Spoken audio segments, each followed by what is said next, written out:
Hi everyone, we are here in XDay LATAM. Our next guest, and of course the CEO of our company, Vivek. He came with us here today to talk about the new possibilities regarding our software, regarding our company. So thank you for being here and to do everything. Thank you, brother. Well, we are not hungover yet, right? Not yet. Maybe Not yet, tomorrow. so Maybe tomorrow. Okay, fair enough. So let's talk about your presentation. You mentioned the latest innovation in QuestionPro. Which one of those do you think will have the biggest impact in the market research industry? I think it's synthetic data, really. I think there's a lot of things on AI that have an impact. AI on qual, a little bit of AI on quant, but synthetic data is something that I think has a material kind of potential and impact in terms of how we look at it, what capabilities, new ideas that it brings to the table. And in a nutshell, synthetic data is really around kind of simulating respondents, if you think about it, right? And so now the question is, do you believe it? Do you don't believe it? Is it good? Is it bad?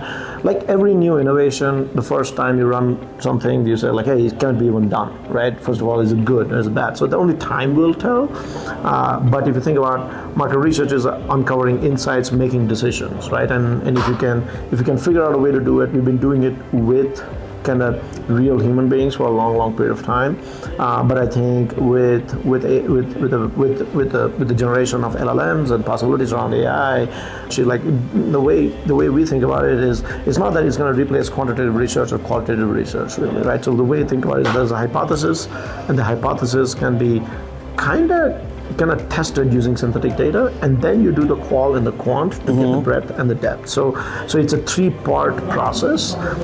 So I think that's where that has a material impact in terms of how to determine which projects to take, which projects not to take, which projects you can actually solve with synthetic, and some projects cannot be solved. So in a nutshell, I think that's in my mind at least.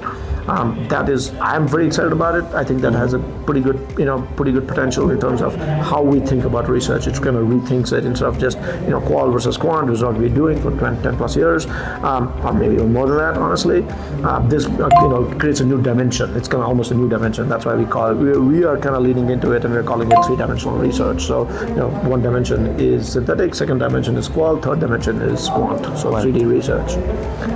Well, we are talking about synthetic data, but you speak about new other technologies. How can you, say an advice to companies to take advantage of these new tools without falling behind? Everybody, when new tools come, right, there's a way of doing it, and there are new ideas, right? So the way I think about it, at least for companies, would be do an 80-20 approach or a 70-30 approach, right? So you still have to do what you are doing. Okay. Right, so it's not that you can stop doing. You can't say, okay, let's say you're doing some, piece of work, but carve out 20%. Or 30%, anywhere between 10 and 30%. It doesn't really matter. Carve out some period, some portion of your energy, time, budget, whatever you want, to test and try new ideas. That's how we innovate, right? That's how I do it on QuestionPro. So we do what we need to do, and then we take 20% of our budget and we spend on new ideas, spend on new things to do, really, right? So that's at least my process, and not only us. And if you look at Google, does it in a different way. They tell all their employees they can spend 20% of the time on brand new ideas, do whatever you want. So I think that 80-20 rule actually works, at least for me, it works pretty well. So I would suggest that the same thing can be applied for even companies that say, hey, you want to try something new, take 20% of your budget, take 20% of your time, and try something new with that. Okay, yeah, applying to QuestionPro, how are we integrating these new tools? Like synthetic data, artificial intelligence. How are we? Yeah, we are integrating them into our ecosystem, really, right? So we are, and not only what we are building, we are also kind of introducing a concept of a marketplace where we're bringing in other partners. You saw Ipsos present at our conference over here. Christina presented. So we are trying to bring not only what we can do, but also our partners, really. So we want to create an ecosystem. And within that, that's how I believe that we can elevate everybody. Not, our customers can not only benefit from us, but from our partners also. So that's how I think about it. Nice, nice. We are seeing in this XDay that we are very focusing on CX. Why do you think this new tool, CX? Why is time for this product? Yeah, so I think if you look at customer experience, customer experience has been around for some time, but today it's having its light.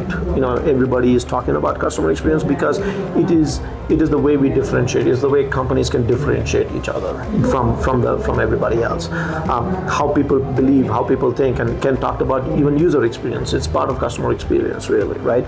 So we believe that has the power to kind of improve our lives and improve what we are doing truly, right? And so we are, like I said, I'd say we definitely have kind of added. I wouldn't say we are kind of invested. We've added customer experience to our kind of portfolio, really, right? And partly because I really believe that investing in customer experience improves people's lives, improves material economic outcomes for companies, and that is a net benefit to all of us. And so we want to lean into that. We want to be a solution provider in that ecosystem, and so that's why I have bet on customer experience as a solution also. Nice. Well, last question. If you have to summarize QuestionPro vision for the future of research in one sentence, what would it be? We'll continue innovating. One sentence. That's it. Perfect. Well, Vivek, thank you very much for the interview. Thank you, brother. We're going to see you, of course, in this trip. Yes.